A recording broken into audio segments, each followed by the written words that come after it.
Hello and welcome to Chit Chat and All That with me, Amanda Prowse. And me, Penny Dommett. Thank you for joining us. She started giggling already. We've only been 2 minutes in. And I was about to say thank you so much for joining us around this kitchen table. You'll be pleased to hear that we have a new table covering today. We do. We have a lovely IKEA blanket today. Oh, thank you. That's just right for the crumbs to get stuck in. I think we won't be here permanently, Pen. Oh, right. Only while we record. Who eats their dinner off an IKEA blanket? Well, unless you're having a picnic. Oh, well, that's true. That would be I quite love lovely. a picnic. I love a picnic. I love a picnic, and also something very special about having a picnic when it's cold. Oh, I've never done that. Have you not? Oh my gosh. But I have just written about it in my new book out this week, This One Life. Oh, Picnics. This One Life. Wonderful cover. Just Thank you, needed Pen. to say that. It's not the best thing about the book, but yes, thank you. And can I just say, the reason I'm laughing early on, I've gone early, is because if ever you doubt that we are living in a kind of messy farmhouse in the middle of nowhere, it's when I, just before we started recording, said to my husband, darling, can you get a blanket and throw it over the pitchfork to keep the sun out my eyes? Because we have a pitchfork on the wall. I don't know why. Hay fork, I think it is, above one of the windows, and the sun is blaring in, and it just made me laugh. Oh, can you put a blanket over the pitchfork for me, love? But also, I would just like to say, we have waited months, what seems like months, to see a little bit of sunshine. Yeah. I got up this morning. What a change. Doesn't it make you feel happy, joyful, seeing some sunshine? You do I look love jolly. it. I just love seeing a bit of daylight, as in real daylight. It's been so grey. Oh, it's been Hasn't horrible. it been grey? It's Hate been the so grey. awful. Don't mind cold. No, I don't the even grey. mind rain, but I just cannot bear when it's constantly grey. And now I've blocked the sunlight out for you. And we're a sitting metaphor. here in the sunlight, and I'm thinking, oh, that lovely warm sun on the back of my head. And Mandy's just shading her eyes, and then she says, Simeon, can you put a blanket over the pitchfork? I'm thinking, what is going on? I have lit you a candle. Yeah, well, yeah, that's a fire hazard. It's a bit like... Well, it's only an inch high. That's really dangerous, isn't it? What, my candle? Yeah, you're not supposed to have an inch high. Well, let's... It might catch fire to something. Well, not the candle's an inch high, only the not the candle stick is an inch high, we should point out. Is that a fire hazard like that? You're just making it To up. be honest, candles always worry me ever since Robert caught fire on a candle. Yes, and Yeah. do fire engines scare you too? Because he also shut his finger in one. Old fireman fingers. There's lots of things that scare me. That's Not for the another normal day. things. That's for another day. Anyway, Pen. Yeah. So, bloody Christmas is just limping on for me. I'm not moaning. Well, I am. But as I think it's now fair to say, I didn't want to talk about it the last couple of weeks, but my mum has been really ill, been in hospital, and we spent most of Christmas by her side. And until I knew she was going to be all right, I didn't want to talk about it because you never know, do you? You never know. She has turned a corner. She's doing great, and it's just lovely to see her blooming again. Well, blooming's, no, that's inaccurate. Less grey. She actually looks like more of a human and less of a zombie. But yeah, we spent most of the time in hospital over Christmas, and it was quite lovely, and the building was really serene. And I think we spoke about this, didn't we, you and I privately, just how that moment when you're in ICU or the rest of the world is doing something outside, and it just feels, it's like life is stripped down to the bare minimum, and you understand what's important. Yeah, I'm sure. I mean, it must be... That was a downer, wasn't it, Pen? Yeah. Happy New Year to you too. I mean, it must be so strange working over Christmas and New Year in a hospital, that sort of surround. I mean, obviously those sorts of things still carry on all the time. Thank God. Thank goodness, yes. But I suppose you just have traditions and things. I mean, a friend of mine, her husband is a consultant, and they always go and visit the wards on Christmas morning. Yeah. I don't know, perhaps it's just something you get used to, I suppose. Yeah, I think you probably do. And the upshot of it is, and I'm not moaning, Pen, although it sounds like I am, is that Christmas has rather lingered because Mum didn't have a Christmas, I didn't, we didn't. So we decided to cook Christmas dinner on the Sunday coming up, this Sunday. So I've had to go out and sauce a turkey, cranberry sauce, bread sauce, lots of sauces, roasties, pigs in blankets. Lots of.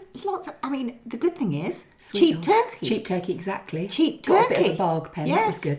But I've had to leave all the trees and everything up because Mum said, "Oh no, I'd love to see a tree." You know what she's like. Oh, yeah. Love a tree, love a bit of a sparkle. So we are going full Christmas again on Sunday. Oh, but I that's want to pack lovely. everything away. Oh, mine's done. You were done on what? Day Boxing after Day. Well, it would have been Boxing Day. But would have been, but it had something else on. But the day after Boxing Day, that's it. All comes down. I cannot have it sitting around looking sad and miserable. Every time I walk in, I'm looking at 3 gnomes and a mini Christmas tree, and I'm thinking, oh, I just want to whack you all and put you in a box. Whack the gnome. Whack the gnome. That's my new hobby.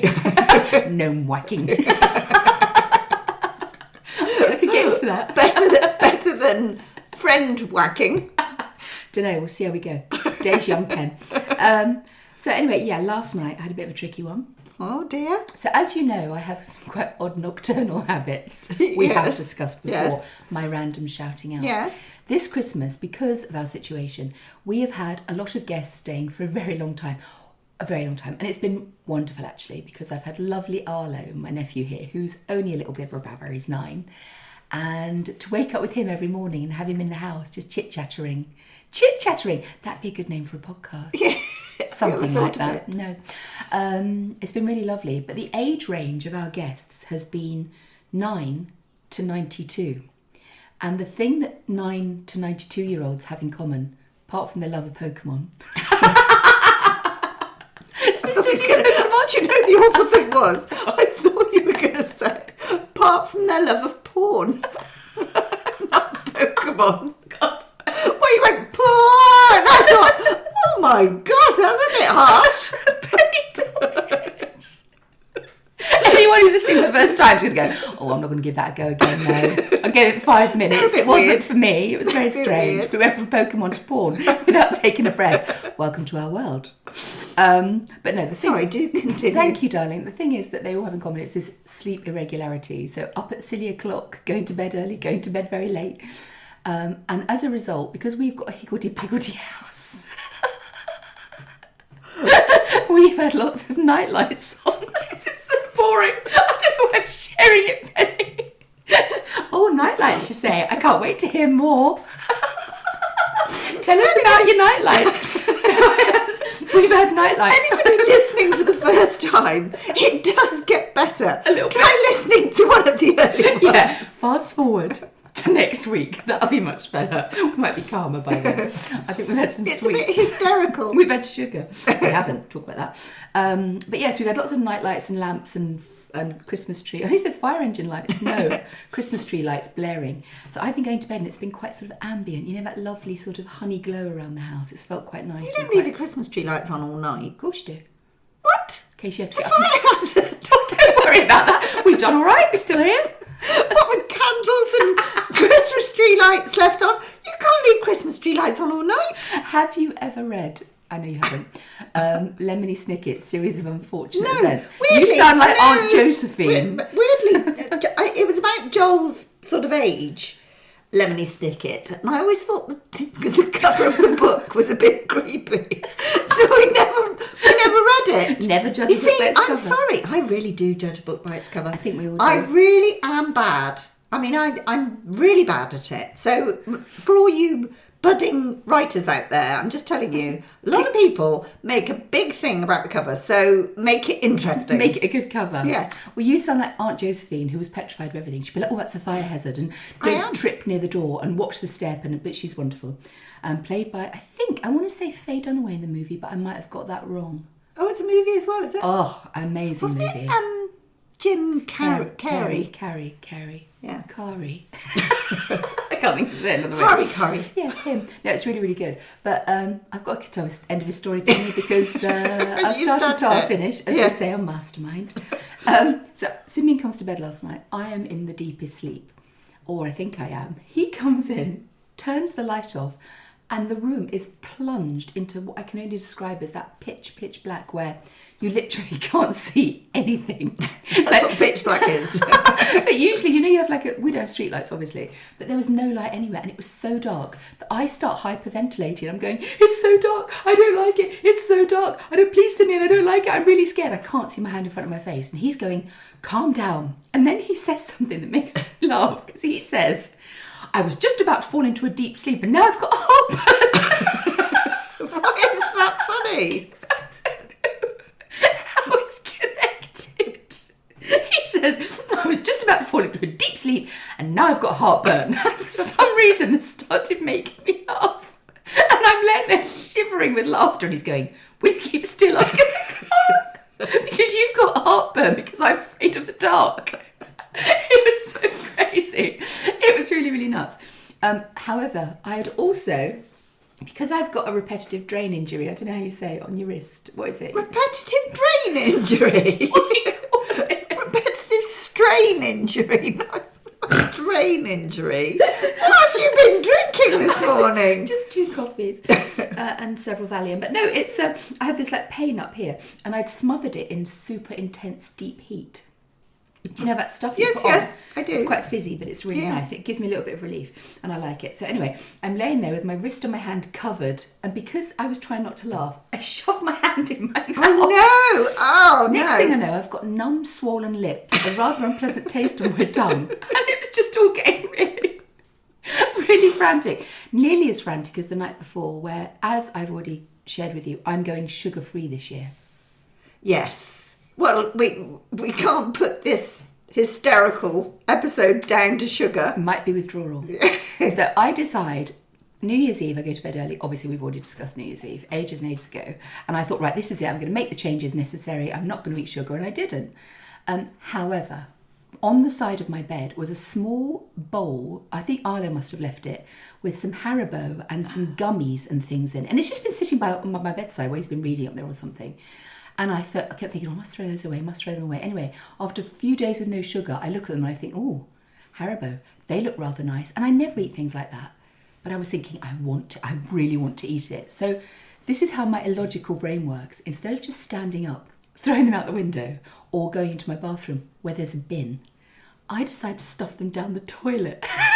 Oh my God. So Simeon comes up and says, what are you doing? And I stop, and he catches me, and it's like, the movie when someone's getting rid of their drugs and they're shoving them down the pan of a toilet. I was throwing down their Haribo and gummy bears. He's like, why are you doing that? I said, well, I don't want to eat them. He's like, well, just don't eat them. I said, I had to get rid of them. By putting them down the toilet? Yes. So I shoved them all down the toilet. You should see the rainbow of colour that came off them. That's what makes you high as a kite. Honestly, it was fascinating. Yes. It was quite beautiful. It's like literally this sort of swirling rainbow of additives that I thought, gosh, I'm glad I didn't eat them. But anyway, yeah, so plunger, 3 a.m, trying to unharibo Also, the moon. you should never be throwing gummies out the window, because that might kill a hedgehog. Oh my God, Penny. Don't want to be doing that. He's not setting them on fire, which is worse. It's not a fire hazard. No. Choke hazard. Choke hazard for hedgehogs. I never thought of that. Yeah. See, they'll eat them. They'll be there 2 weeks' time, still chewing. Don't want to do that. No. Did you hear what I did just before Christmas when I decided to feed the birds? Is this a therapy session? I feel like I want to get it off my chest. I feel like I need to say it out. I feel like, I could have just put a cardboard cutout of me here. You could have just ranted at it. It's helping me. Is it? Oh, good. It may be helping someone I'll leave listening. you my bill. It may be helping someone listening. You never know. You never know. Right, But carry on. Do carry on. I take very seriously when you say about feeding the birds and looking after Yeah. the birds. Particularly light pollution affecting the birds, as you told me last time. I'm sure you made that up. But I decided to put all my waste products. I would not know. That sounds disgusting. I was going to say, what are you talking about now? Like old oats and old blueberries and old things that would gone past their sell-by. Keep them for my chickens, please. I didn't think of that. Oh, for goodness sake. No, you just squealed and the dogs came down. Oh, sorry. They think you're being harmed or Well, in an alarm. It's okay. She's just worried we threw away some blueberries that could have gone to the chickens. It's okay. Stand down. Look at that. Stand down.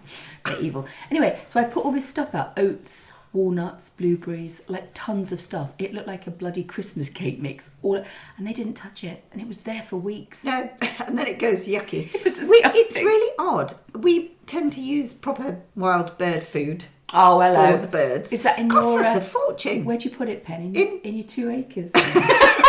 Bingo! That's the first one of the year, I think, is it? Drink a shot of coffee. Yeah.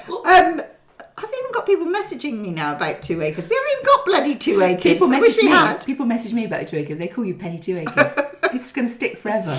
Anyway, we have proper bird feeders, but we make sure that they're squirrel proof because the blessed squirrel, as we were talking about before... Yes. I thought we'd got rid of him. It's all quiet up there, thank goodness, over Christmas. All quiet upstairs. All quiet on the squirrel front. Oh, yeah. But then yesterday, even over the noise of traitors, busy watching traitors. I know you like that. Yes. Even over that, I could hear him. He's having another party up there. I reckon he's invited his mates. Is it the same one? It's got to be the same one. Yeah. It's got to be.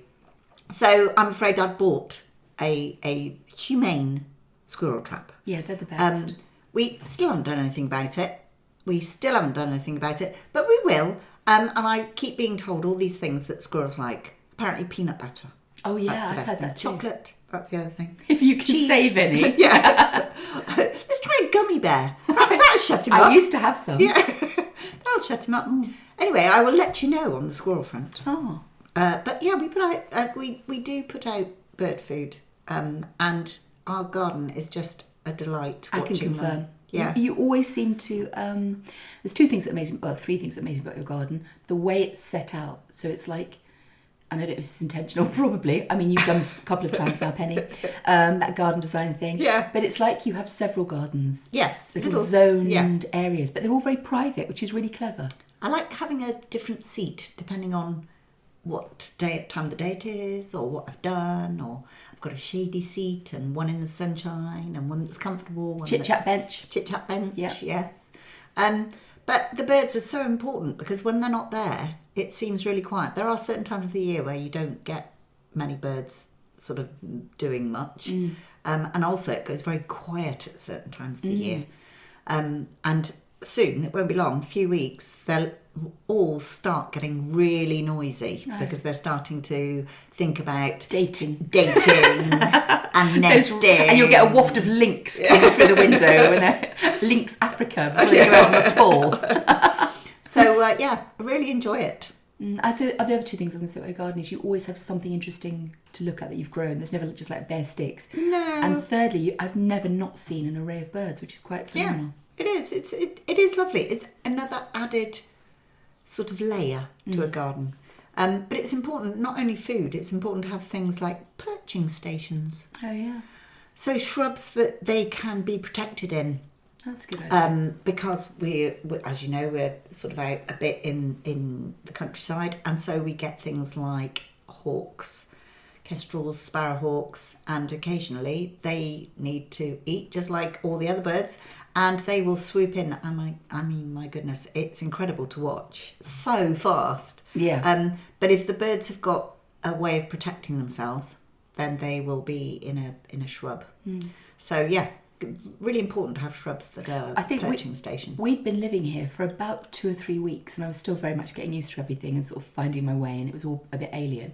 And I was sat in the garden room and I heard this almighty smash. I thought, what on earth is it?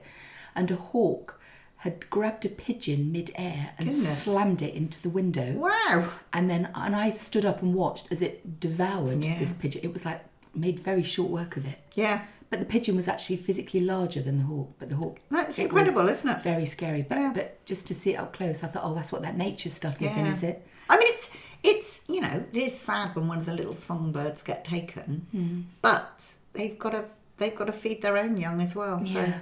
But then you can say that about anything, couldn't you? Lions, people, chickens, circle life. Squirrels. That's so funny. Rats. Penny, how many coats have you got? Oh, don't. It's such a bad subject. Very important to have the right coat for the right thing. This sounds like you're justifying ahead of your actual answer. Well, a lot. I mean, it is something that we have discussed slightly argumentatively this Christmas, because you basically can hardly get through our door because our coats are taking up so much room in our It's utility. not getting through your door that's the worry. It's getting out of your door to get someone on time that concerns me more. Maybe that's what it is. You're having to go through a Narnia of various coats. Yes, because it just depends on what you're doing. So I've got to have a work coat, then I've got to have a work gilet, then I've got to have a dog walking coat, and I also have a dog walking gilet. Oh. And I have to have a waterproof dog walking coat. Let me guess.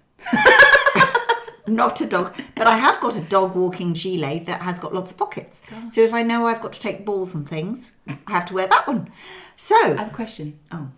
You could just wear your ball hanging gilets and get rid of the other gilet, the dog walking one that doesn't have pockets. Well, yeah, but that's a slightly different one. Oh, you're addicted, Penny. Yeah, See, this I is am it. addicted. Now we get into the truth. But then when you go out, you have to have a going out coat.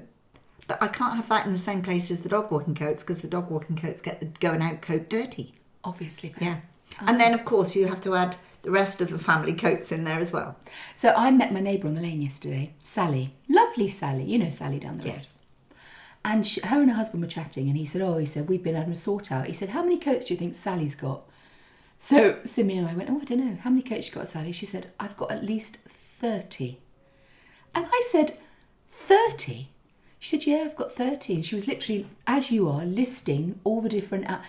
And I said, do you know how many I've got? I've got one. I've got one coat. You must have a going out coat. I haven't. On my life, I have one... You know me, I've got one pair of jeans. Cold? No, I've never really been a cold person. Neither's Joshy. We just don't know. I think we're lizards in former life. But I've got one coat, and it's like a silver puffy thing that I got donkeys years ago. And that's the coat. I don't have any other coat. And I never have... Think about, when have you ever seen me put a coat on? In all the times you've known got a me. barber coat thing. That's not mine. That was borrowed. Oh. Yeah. That's why it was very, very large. No, I literally have one coat that I have one thing, and I don't understand why I need another one. My brain doesn't let me understand it. So when you walk the dog... Put that on. Yeah, but do you... but you've got little dogs that don't get dirty. Have you seen them? They come back looking like blocks of mud. I have to give them bubble baths and paw pamper when I get home. Because that's my problem, is when I walk the dogs, I have to get over barbed wire fences and go through woods and stuff. I wouldn't be able to do that. I wouldn't be able to do that in a puffy coat. I wash because mine. it splits them. Well, mine's kind of puffy but narrow. Oh, right. You know, puffy that but stuff. narrow. Puffy but narrow stuff. It's very clever, but I just wash it, Pam. Oh. Well, it wouldn't be any good for me, is all I can say. But 30. Well, do you know what? We're going to do this afternoon. We're going to clear out the coats, and I bet you I can probably top 30. What is the right number of coats? Dear listener, let us know. I think that there are coats at the bottom of the pile that probably I haven't used for a while, so perhaps I might get rid of some of them. You've probably got several more squirrels under there, Oh, living a very can you happy imagine? life in their little Yeah. dray that they've made on your old What can we do with barbers. old coats apart from give them to the charity shop? Give them to the charity shop. I'm just thinking, we could make little dog coats out of them. You could do. However, did you also know that many libraries, including the libraries in Somerset, North Devon, and I think South Gloucestershire, I'm intrigued to know what the link is for this. They do a coat exchange programme for anyone who needs a coat. No! Yep. So if you need a coat or your kids need a coat, you can go and take a coat, no questions asked. What, in a library? In a library. Well, Isn't that wonderful? It's absolutely wonderful. Yeah. That has, apart from the sunshine, that has made my day. It's brilliant. So can I take my coats to If a they're library? decent, if they're clean and decent and in good Looking at condition. me. I know, If they're decent. well, I've seen how you turned up today, love. I'm just a bit worried, You've got a poo bag in one pocket and a rip on the arm. No, your coats are you're always immaculate, but any coats that you no longer need, find out where Never your local... knew that. Yeah, and if So can you Google it? Yes, you can. Coats at libraries, I'd Google. That might be a good start. Or just check in with your local library and see if they do it. But and if not, then food banks will also very often take good coats, especially for kids and little ones and older people. You can drop your coats at a food bank and they'll take your coats. Well, that is really incredible. I am going to immediately look that up. Isn't it brilliant? And that would be a very good way of getting rid of some coats. And it's lovely, and coats are so expensive, and it's cold, and it just makes such a difference. And libraries are places, like we're always talking about libraries. As you know, I'm an ambassador for the Reading Agency, which is my best and favourite thing in the world. And it does encourage reading, but it also encourages the use of libraries, because they are so much more than just a place to go and get a book. They are free, they are warm, they are community bases, there's computers, magazines. You don't have to read anything. You can just go and sit in a chair if you want and just have a moment to be surrounded by other people, somewhere that's warm. We're very lucky because in Thornbury we have a library. A lovely library. And they do a lot of children's things. So they do a Lego club on a Saturday morning. Shout out for Thornbury Library. Yeah. Da, da, da. And I just think getting kids used to going to a library. Yeah, absolutely. I mean, if they're not lucky enough to have an area at school that has many books, to be able to walk into a room that is full of books. How magical is that? It's so magical. It's just, libraries are places of wonder. I've never yet met a librarian who doesn't want to talk to you about books or just the weather or chat, or, they're magical places. I feel a real kinship when I walk into a library. People who work in a library, I've always wanted to do that. This is an odd question. Are librarians volunteers, or are they actually paid staff? Both. It is a paid role, but obviously those roles are being diminished and the pay maybe isn't what it should be, so it's hard to be a librarian. So that's the council? Yes. Council funded. And obviously the more money a council has and the more they have to spend on that stuff, but it's one of the first areas that they make cuts. Always, the arts, it's like, well, do we really need it? The thing is, reading is so much more than just a pastime. It instills confidence. It gives you an idea of creativity. It encourages imagination. It's escape from a world maybe you don't want to be in sometimes. It's a million things. Books are everything. I think books are everything. And the sooner we get our kids reading and the more we give them that love of books, just put them in their hand or read to them. And actually, you don't need a book to read to your child or tell your child a story. You can make it up in your head. So I used to do that quite a lot when Josh was little. If I hadn't managed to get a book or we were travelling or whatever, I would just, obviously it's what I do for a living, but you can just make up a story about anything. They don't care. It's interaction, right? I do that a lot with Monty, actually. He quite likes having made up stories. He's so clever. He's so great. He's my favourite thing. He's probably my favourite Dommett. Thanks. And you know how fond I am of Benjamin. But I think Monty's my favourite. I have to say, Christmas is a lovely time to share things with children. Yeah. But grandchildren even more so. Oh, stop it. Honestly, you wait. Pen. It's really been very special being able to, do things, especially when the magic of Christmas. And as we've said before, it doesn't have to be money based. Not at all. Funnily enough, we started talking about picnics. We did. I did say to Monty, when it brightens up and we get a bit of sunshine, why don't we pack up our breakfast one morning and we get a thermos flask and we're going to walk up to the woods and we're going to sit in the woods and we're going to have our breakfast up in the woods in the sunshine. Can I come with you? Yes. I mean, it's just a lovely thing to do. What a lovely memory to make. I love that so much. And it doesn't even have to be woods. Go to a park or somewhere like that. Go on your balcony, hang out the window. It's the fact that it's cold. Yeah. Most people go, picnic in the sunshine, when you're having to share that area with a million other people. Yeah. You go to the park when it's really chilly. Yeah. There's nobody there. You have to follow this account on Instagram called Peachtree Picnics. Oh, Penny. The lady who owns it, she is so clever. She makes these grazing boards, and obviously I have had a stab, as you know, at a grazing board. You do a good grazing board. But she is an artist. They are beautiful works of art, and she does weddings and events, these huge picnics. It is absolutely breathtaking. Peachtree Picnics, give them a follow. Even if you're not thinking of a picnic, it's great for ideas. Yeah. But it's just to see her work is phenomenal. I think she's up in York somewhere, but she's a very, very clever lady. I'm a great fan. Have you seen these wide-necked thermos flasks? Yeah. And you can actually... So I make porridge and then pop it into this wide-necked thermos. And again, eating something hot outside when it's cold is just really special. Did you used to have a hot Bovril after swimming when you were a kid? Bovril. No, but when we used to go swimming as children, our school used to take us swimming every week, and they'd give us a cup of hot Bovril, and I didn't like the Bovril, but holding the cup was lovely. Hold the cup. Oh. Yeah. No, we used to have crumpets and butter. Oh God, you're so bath. We used to have crumpets and butter, and if the butler didn't toast them correctly, then he was jolly well going back for a second round, I tell you. Call that jam? That's what would be read. It's. I mean, we laugh, but when I was growing up, my parents, as you know, my mum died when I was 10, so but my dad was a lot older than my friends' fathers, and he was one of 10.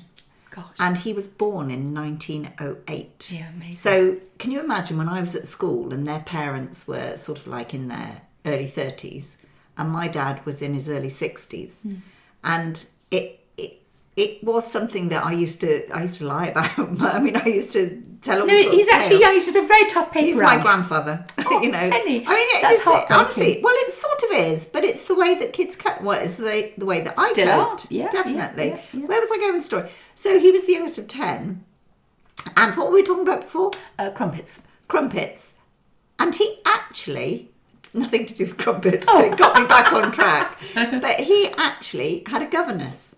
Oh my gosh. And I don't know what governess is. Is it like a nanny/teacher? it's basically a live-in teacher. Wow. And you know, I mean, I love anything to do with ancestry, history of the family, that sort of thing.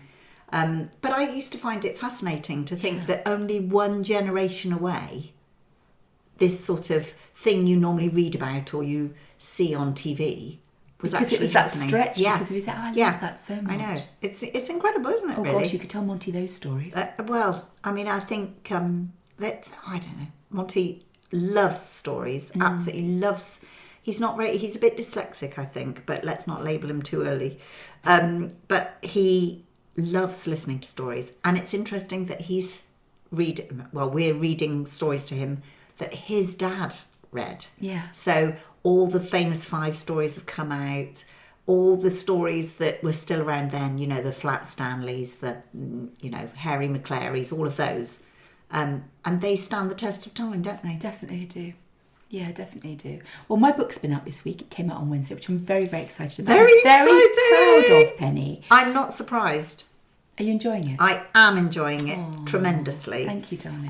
I cannot wait. I have got so many questions for you. This is going to be great. Book came out on Wednesday. It's called This One Life. And it's thank you for all the lovely messages, reviews. It just, honestly, it means the world to me. When someone writes a review of your book or sends you a message saying they've loved it, it's just makes all those hours of tip-tapping away in the darkness, it just makes it all worthwhile, and I'm extremely grateful. And she really, really is. I really honestly. am. I mean, she's really not saying that. She really is grateful. Yeah, I am. And we've got a live event tomorrow. It's so exciting. I'm slightly nervous because it's new for us. It is. But hopefully it's the start of something wonderful we're going to do this year.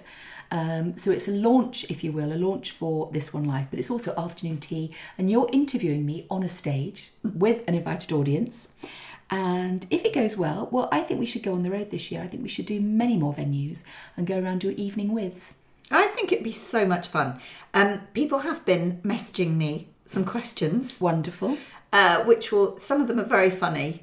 Oh and my gosh. some of them are very serious. Oh. So we'll throw in the odd serious one as well. It will be lovely. But yeah, I mean, I'm just hoping someone in the audience will remind us to get back on track when we go off tangent. Can you? I just don't know where we're going to go with it, Pen. A bit like our podcast. Yeah. So yeah, tomorrow we are at Weyhill, which is down near Andover, isn't it? I think It is. Tickets. I don't know if there's any tickets It's out left. of the county. It is out. Do you realise? Do you realise? I mean, do I need a passport for this? I'm going to guide you through it, Ben. I'm just going to put you in a car, give you a little blankie, a little cushion and a snack. I found some gummies. Bit moist, good. but they're fine. I've rinsed them off. You'll be okay. So yeah, that's tomorrow. So very exciting. So we will tell you all how it went. But that's us, darling. End of another brilliant episode. That's gone very quickly, hasn't it? It has. I've enjoyed today, We've Penny. gone a bit crazy. I think it must be the remainder of the sugar in our system. Something like that. Or me It's being the up sunshine. If only you could get to the sunshine. Well, I can still see it out the other window. We're okay. Oh yeah, we have a dual aspect kitchen, which is fine. Not in 2 acres, but there we go. Anyway, until next time, thank you so much for listening. You can, of course, catch up on all previous episodes from wherever you get your podcasts from. Take care. Bye.